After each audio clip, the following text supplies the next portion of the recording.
ይህ የኢትዮ ግዕዝ የሆሮስኮፕ ቻናል ነው። የጀሚኒ ታኅሳስ ወር 2018 ትንበያ። ራሳችሁን ለማግኘት የምትነሱበት ወይስ ዘላቂ ጥምረት የምትፈጥሩበት ወር? ሰላም ውድ የቻናላችን ቤተሰቦች፣ እንኳን ወደ ቻናላችን በደህና መጣችሁ። ይህ የኢትዮ ግዕዝ የሆሮስኮፕ ቻናል ነው።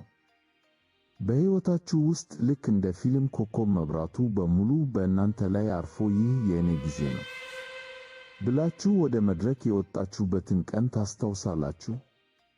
ወይስ ደግሞ ሕይወታችሁን ሙሉ የሚቀይር ልክ እንደ ነፍስ አጋር የሆነ ሰው ያገኘችሁበትን ጊዜ? ይህ ታኅሳስ ወር ለጀሚኒዎች እነዚህን ሁለቱን ዕድሎች ይዘው መጥተዋል።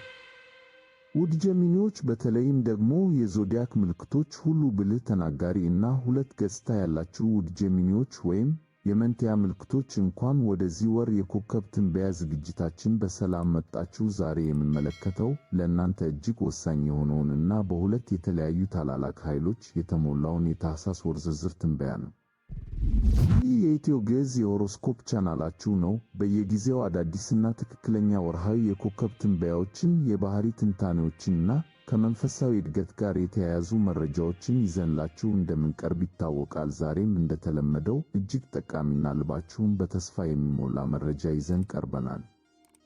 ይህ ወር ለእናንተ እኔ እና እኛ በሚሉ ሁለት ሐሳቦች መካከል የሚመላለስ ነው። በአንድ በኩል የሙሉ ጨረቃ ብርሃን በእናንተ ላይ ሲያርፍ፣ በሌላ በኩል ደግሞ የከዋክብት ድምር ለዘላቂ ግንኙነት ይገፋፋችኋል። ፍቅራችሁ፣ ገንዘባችሁ እና የሥራ ሕይወታችሁ ምን ይመስላል? ያን ልዩ ቀን ኅዳር 25 እንዴት ልትጠቀሙበት ይገባል? ይህን ሁሉ በዝርዝር በስፋት እና በጥልቀት የምናይ ይሆናል። እስከ ቪዲዮው ፍጻሜ ድረስ አብራችሁን ቆዩ፣ ምክንያቱም ለታኅሳስ ወር ለስኬታችሁ ወሳኝ የሆነ ምክር አለን። ሰብስክራይብ ያላደረጋችሁ አሁኑኑ ቤተሰብ ሁኑ። ይህ የኢትዮ ግዕዝ የሆሮስኮፕ ቻናል ነው። የተሻሉ የሆሮስኮፕ ትንታኔዎችን ወደ እናንተ ለማድረስ ያግዘን ዘንድ ቻናሉን ሰብስክራይብ፣ ላይክ እና ሼር ያድርጉ።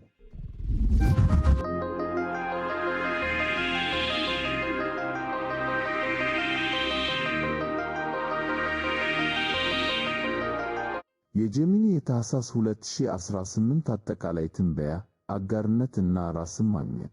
እሺ ጀሚኒዎች፣ እስኪ ከአጠቃላይ ሁኔታውን ጀምር። ወሩ ሲጀምር እናንተ ጋር ያለው ስሜት አብሮነት ነው። እስከ ታኅሳስ 12 ድረስ ፀሐይ በሳጂታሪየስ ምልክትና በእናንተ ሰባተኛ ቤት ወይም የአጋርነትና የግንኙነት ቤት ውስጥ ትደምቃለች። ጀሚኒዎች በተፈጥሯችሁ መንትያ ናችሁ። ስለዚህ አጋር መፈለግ ለእናንተ አዲስ አይደለም። ነገር ግን በዚህ ወር እንዲሁ ዝም ብሎ አጋር ሳይሆን አብሮችሁ ዓለምን የሚዞር አብሮችሁ የሚደሰት እና የሚደግፋችሁ ሰው ትፈልጋላችሁ። ቬኑስ እስከ ታኅሳስ 6 እና ማርስ እስከ ታኅሳስ 15 በዚህ ቤት ውስጥ ስለሆኑ አስደሳች እና አስተማማኝ የሆኑ ሰዎችን ወደ ሕይወታችሁ ትስባላችሁ። ከዚህ በታች በሆነ ነገር እንዳትረኩ። ሌላው ወሳኝ ነጥብ ሳጂታሪየስ የእናንተ ተቃራኒ ምልክት ስለሆነ ፀሐይ እዛ ስትሆን ጉልበታችሁ ትንሽ ሊቀንስ ይችላል። ስለዚህ እናንተን የሚደግፉ እና ቦታ የሚሰጧችሁ ሰዎች ያስፈልጓችኋል። ነገር ግን ተወዳጆች፣ ከወሩ አጋማሽ በኋላ ጨዋታው ይቀየራል። ታኅሳስ 6 ላይ ማርስ፣ ታኅሳስ 12 ላይ ፀሐይ፣ ታኅሳስ 15 ላይ ቬኑስ ወደ ካፕሪኮርን ወይም ስምንተኛው የቅርበትና የለውጥ ቤታችሁ ሲገቡ ግንኙነታችሁ ወደ ጥልቅ ደረጃ ይሸጋገራል። አሁን ላይም መዋደድ ብቻ በቂ አይደለም። ነፍስ ለነፍስ መገናኘት፣ የረጅም ጊዜ የገንዘብና የስሜት ውህደት መፍጠር ትፈልጋላችሁ። ታኅሳስ 1 ላይ ኔፕቲዩን ወደፊት መጓዝ ስትጀምር ደግሞ የሥራ ሕልማችሁ ጥርት ይላል። አዲሱን ዓመት ስትቀበሉ ምናልባት በጸጥታና በመንፈሳዊ ሥነ ሥርዓት ሊሆን ይችላል፣ ምክንያቱም ውስጣዊ ለውጥ እና ኃይል የሚሰማችሁ ጊዜ ነው። የጀሚኒ ሙሉ ጨረቃ የእናንተ ቀን። አሁን ደግሞ ስለ ወሩ ኮከብ ስለዚያ ልዩ ቀን እናውራ። ኅዳር 25 እንደ አውሮፓውያኑ ዳያት 4 ላይ በራሳችሁ በጀሚኒ ምልክት የሚከሰተው ሙሉ ጨረቃ አለ። ይህ ተራ ሙሉ ጨረቃ አይደለም፣ ሱፐርሙን ሰፔርሙን ነው። ይህ ቀን ሙሉ ብርሃኑን ወደ እናንተ አንደኛ ቤት የማንነትና የታይነት ቤት ይለቃል። ከረጅም ጊዜ ጀምሮ ለብቻችሁ ለመውጣት የራሳችሁን መንገድ ለመከተል አስባችሁ ከሆነ ይህ ቀን የመነሻ ቀን ነው። በሰማይ ላይ የሚባል ልዩ የፕላኔቶች ጥምረት ጁፒተር፣ ሜርኩሪ እና ሳተርን ስላለ ትልልቅ ሐሳቦቻችሁ ወደ ተግባር ይቀየራሉ። ቀላል አድርጉት፣ ቅድሚያ ስጡ እና እርምጃ ውሰዱ። በዚህ ቀን ምን ማድረግ ትችላላችሁ? መልካችሁን ቀይሩ። አዲስ የፀጉር ቀለም፣ ታቱ ወይም አዲስ ስታይል ልብስ ሞክሩ። ቁምሳጥናችሁን አስተካክሉ። እንዲሁም ለዓለም የምትናገሩት ትልቅ ማስታወቂያ ካለ ይህ ቀን ተመራጭ ነው። ነገር ግን አንድ ማስጠንቀቂያ፣ የሜርኩሪ ጥላ እስከ ታኅሳስ 7 ድረስ ስለሚቆይ የጀመራችሁት ነገር ሙሉ በሙሉ ፍጥነት ለማግኘት 2 ሳምንት ሊፈጅበት ይችላል። ታገሱ። ይህ የኢትዮ ግዕዝ የሆሮስኮፕ ቻናል ነው። የተሻሉ የሆሮስኮፕ ትንታኔዎችን ወደ እናንተ ለማድረስ ያግዘን ዘንድ ቻናሉን ሰብስክራይብ፣ ላይክ እና ሼር ያድርጉ።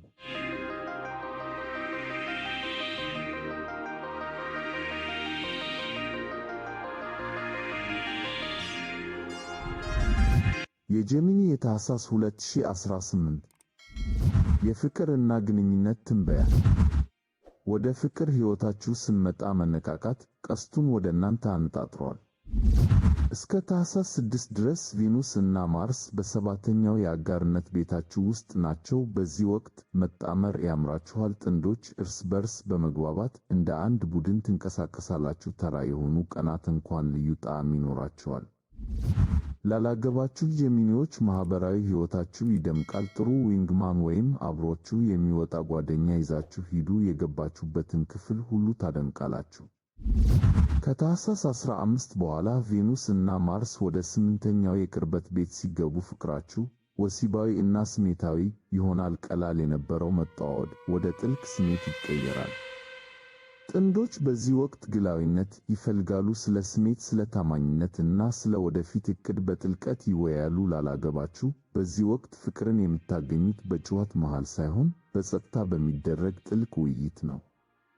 የጥርን ስትቀበሉ ጨረቃ በእናንተ ምልክት በጀሚኒ ውስጥ ትሆናለች። ይህ ማለት አጋር ቢኖራችሁም ባይኖራችሁም ዋናው ፍቅር ራስን መውደድ ነው። በራሳችሁ እድገት ኩሩ።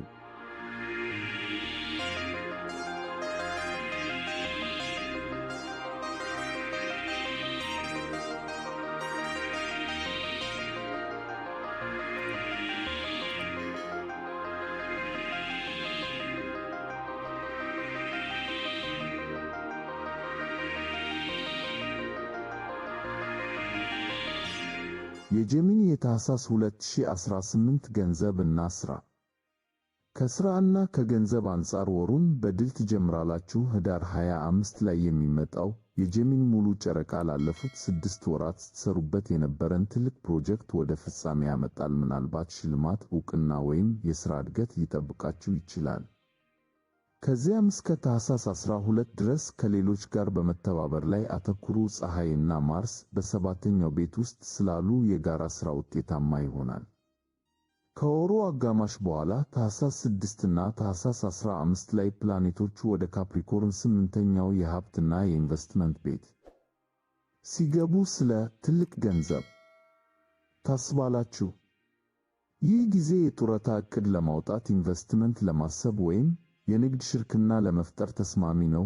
የእናንተ ገዢ ሜርኩሪ ከጥላዋ ስትወጣ ውሳኔ የመወሰን አቅማችሁ ይጨምራል። ቬኑስም እዛው ስላለች ምናልባት በገና ስጦታችሁ ውስጥ አልማዝ ወይም ትልቅ የገንዘብ ዕድል ሊኖር ይችላል። ትንሽ ግፊት ካደረጋችሁ ውጤቱን ታያላችሁ። ይህ የኢትዮ ግዕዝ የሆሮስኮፕ ቻናል ነው። የተሻሉ የሆሮስኮፕ ትንታኔዎችን ወደ እናንተ ለማድረስ ያግዘን ዘንድ ቻናሉን ሰብስክራይብ፣ ላይክ እና ሼር ያድርጉ።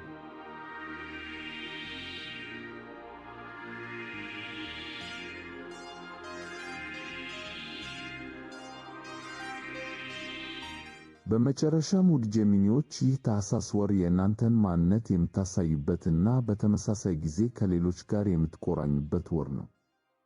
የህዳር 25 ሙሉ ጨረቃ በመጠቀም ራሳችሁን ለዓለም አስተዋውቁ። ከዚያም ትክክለኛውን አጋር በመያዝ ወደፊት ተራመዱ። የፋይናንስ መሠረታችሁ ጠንካራ፣ የፍቅር ሕይወታችሁ ጥልቅ እና መንፈሳችሁ የጠነከረ ይሆናል።